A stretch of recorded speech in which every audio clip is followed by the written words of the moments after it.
Amis téléspectateurs, bonjour et merci de votre fidélité à l'émission De vous à moi. Nous avons l'honneur de recevoir aujourd'hui Monsieur Yvan Eddy Steve, le président du think tank Conscience républicaine. Avec lui, nous parlerons de l'actualité, donc des préparatifs des élections présidentielles, mais nous parlerons de l'apport de la société civile en cette période préélectorale. Bonjour monsieur. Bonjour madame. Merci d'avoir répondu à notre invitation. Avant d'évoquer notre sujet, est-ce que vous pouvez rappeler à nos téléspectateurs les objectifs de votre think tank? Mais comme vous l'avez dit, nous sommes un think tank, donc un laboratoire d'idées, un cercle de réflexion et de propositions qui s'adresse à deux cibles principales. Il y a le grand public d'un côté et les décideurs. Donc du côté du grand public, nous faisons une action de sensibilisation, une action d'information et du côté des décideurs, c'est du lobbying et aussi nous proposons un certain nombre d'approches de solutions. Voilà. En cette période, est-ce que vous aurez beaucoup de travail à faire du côté de la population, de la sensibilisation? Naturellement, c'est une période très importante dans la vie de notre nation et c'est le moment même, par excellence, de focaliser l'attention sur les enjeux majeurs de notre pays et sur peut-être l'orientation à donner pour les années à venir. Donc là, naturellement, nous allons faire un certain nombre de propositions et sensibiliser l'opinion sur un certain nombre de problématiques, effectivement. D'accord. Et quelles sont les propositions, si ce n'est pas une question indiscrète, quelles sont les propositions que vous allez faire en cette... Bon, en vérité, c'est orienter le débat public vers les vrais problèmes que connaît notre pays. On doit parler concrètement de l'horizon qui arrive. Quels sont les enjeux, l'éducation, la santé, la gestion de la crise. Il faut une stratégie vaccinale pour la pandémie de la Covid-19. Il faut une vraie perspective pour notre jeunesse, car nous pensons que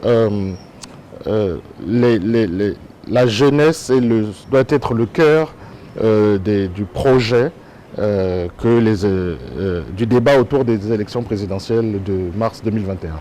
Voilà, remettre la jeunesse au cœur du projet de société. Plus de 60% de la population congolaise est constituée de la jeunesse. Est-ce que vous pensez que cette jeunesse comprend les enjeux de cette période?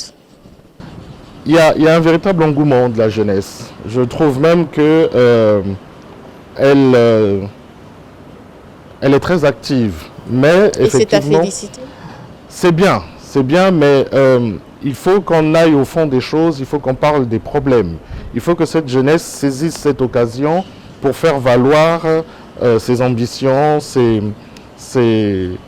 comment elle voit l'avenir et faire en sorte qu'elle soit la priorité pour le mandat qu'elle va donner au futur président de la République. Donc voilà, la jeunesse doit saisir l'opportunité de cette élection pour véritablement créer les conditions pour qu'on parle d'elle, de ses problèmes, de son avenir, et elle doit effectivement être engagée, mais résolument engagée sur la voie de ce qu'elle est censée attendre de la République.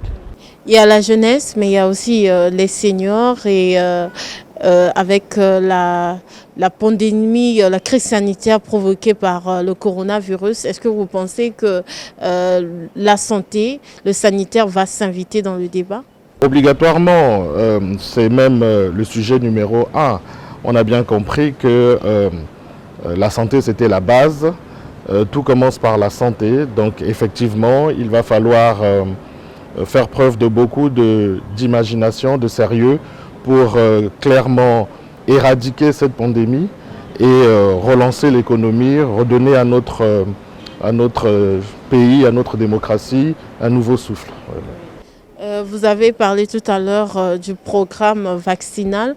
Est-ce que vous pensez que ce n'est pas un peu très tôt pour se lancer déjà dans le vaccin? Non, pas du tout. Plusieurs vaccins ont été découverts. dont l'efficacité semble être de bon augure. Plusieurs pays ont commencé à vacciner.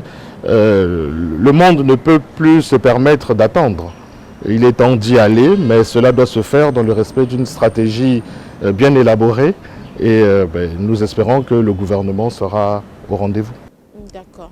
Et comment est-ce que votre think tank va s'organiser pour sensibiliser, pour discuter avec les gens? Naturellement, notre apport dans cette période-là sera de sensibiliser, d'informer, de rappeler et pourquoi pas de prendre position sur des problématiques importantes. Il faudra prendre position.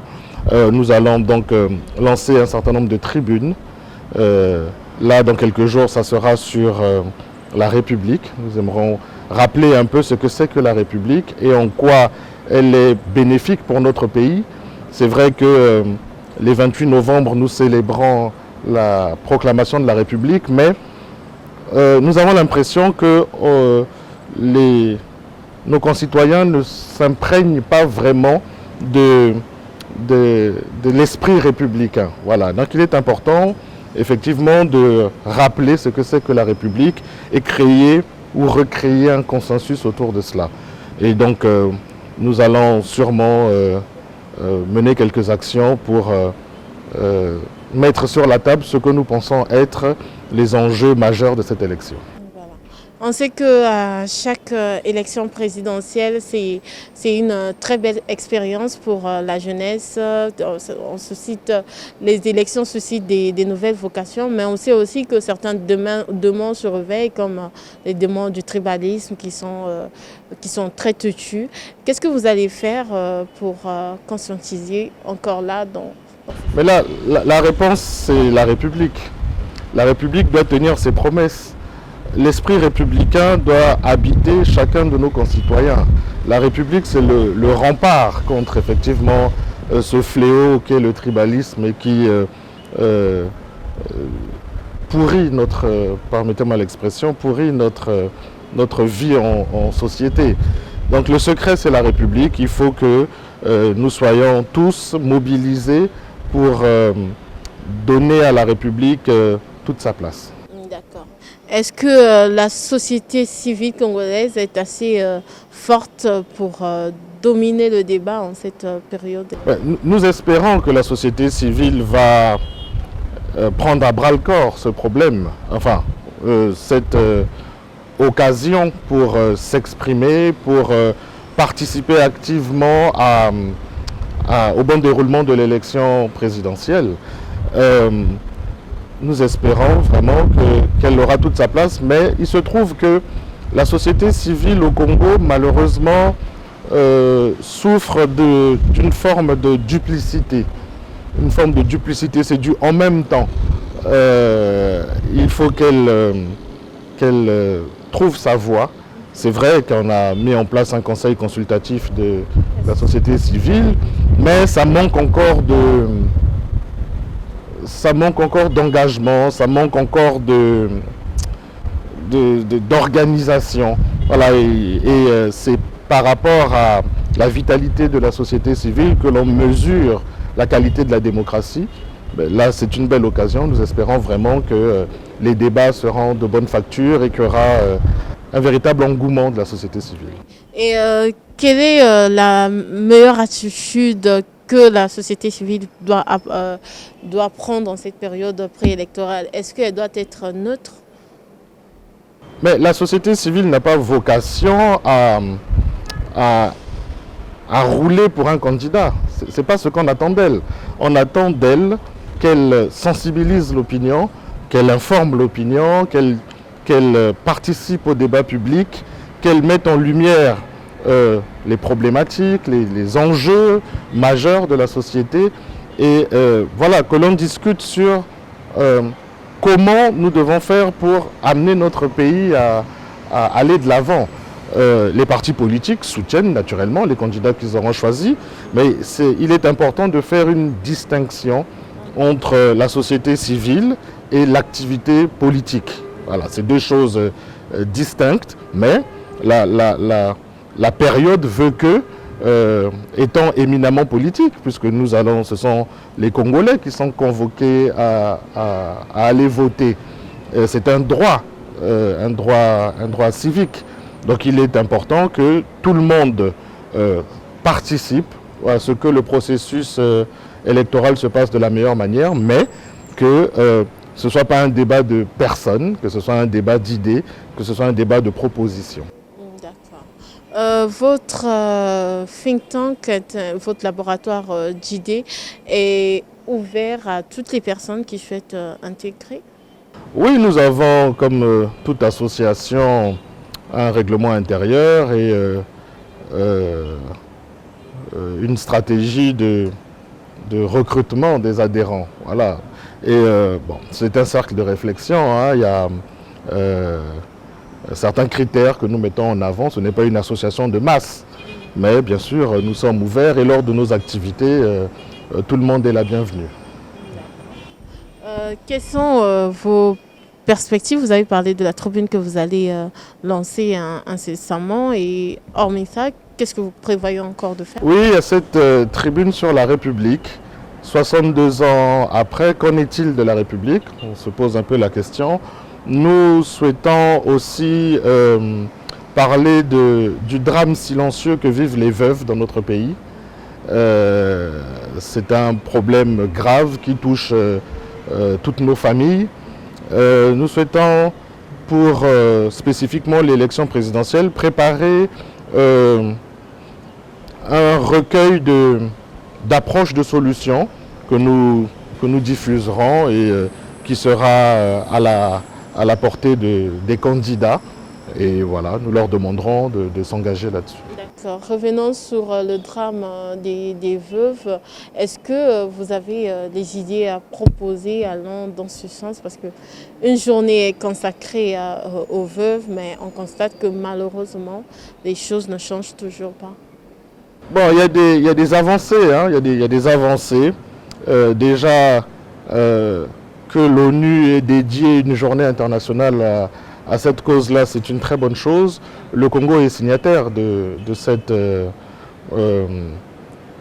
choix que l'ONU avait fait, de cette résolution, je voulais dire. Mais nous voyons bien qu'il y a encore beaucoup de pesanteur, il y a encore beaucoup de difficultés à faire en sorte que les veuves puissent continuer à vivre correctement, dignement. Elles sont souvent marginalisées, elles sont souvent victimes de violences de tous ordres et on se rend compte qu'il y a un gros conflit entre le droit traditionnel et le droit positif. Donc voilà, il y a tout un questionnement à mettre en place. Est-ce que vous pensez que dans la plupart des pays africains, les États hésitent encore à trancher entre la coutume et les droits humains? Oui, bien sûr. Or, le choix est clair. Nous sommes en République, c'est la loi qui prime et nous devons faire en sorte que les traditions, les cultures soient respectueuses des droits de chacun, qu'elles soient respectueuses de la dignité humaine. Et malheureusement, dans le cas du veuvage, on se rend compte qu'il subsiste encore des rites qui sont humiliants, et il subsiste encore des injustices, il subsiste encore de l'hypocrisie, et il est important que le droit puisse prendre tous ses droits. Que le droit tranche. Que le droit tranche. D'accord. Il prime. Voilà. Votre laboratoire d'idées propose ce sujet très intéressant en cette période préélectorale, alors qu'on constate que beaucoup de gens se focalisent beaucoup plus sur les sujets politiques. Est-ce que vous pensez que la façon de faire les débats doivent aussi changer dans notre pays? Mais clairement, malheureusement, nous tombons facilement lors de grands rendez-vous tels que l'élection présidentielle à une forme de désordre, une sorte de pagaille où on évite les vrais sujets. On évite les vrais sujets, on parle de tout sauf de l'essentiel. Et là, c'est le rôle de la société civile, des partis politiques, des médias, que tous nous soyons unanimes là-dessus pour que nous allions vers les débats de fond, vers la réalité de notre société et qu'ensemble, nous puissions trouver les solutions qui permettront que notre pays aille résolument de l'avant. Nous sommes presque à la fin de cette émission. Qu'est-ce que vous pouvez dire aux téléspectateurs qui nous ont suivis? Je veux m'adresser particulièrement aux jeunes pour leur dire que ce moment est important. Une élection présidentielle, c'est important. C'est l'occasion pour eux de faire valoir leurs droits, de montrer qu'ils existent et d'aborder tout cela avec responsabilité. Parce que, voilà, on a dit que plus de 70% de la population est jeune. C'est le moment que cette majorité-là puisse clairement mettre sur la table ses problèmes, son avenir, mais de façon responsable. Il ne faut plus que la jeunesse soit une marionnette. Il ne faut plus que la jeunesse soit une espèce de variable d'ajustement. Ça doit être un acteur principal dans le rendez-vous électoral que nous avons. Voilà, donc une jeunesse responsable, s'il vous plaît. Monsieur Yvon Steve Mungani, merci d'avoir répondu à notre invitation. Merci beaucoup. Mesdames et messieurs, merci de votre aimable attention. Nous vous souhaitons encore une fois bonne et heureuse année 2021. On se retrouve à très bientôt sur la télévision nationale congolaise et sur les médias sociaux. Merci, au revoir.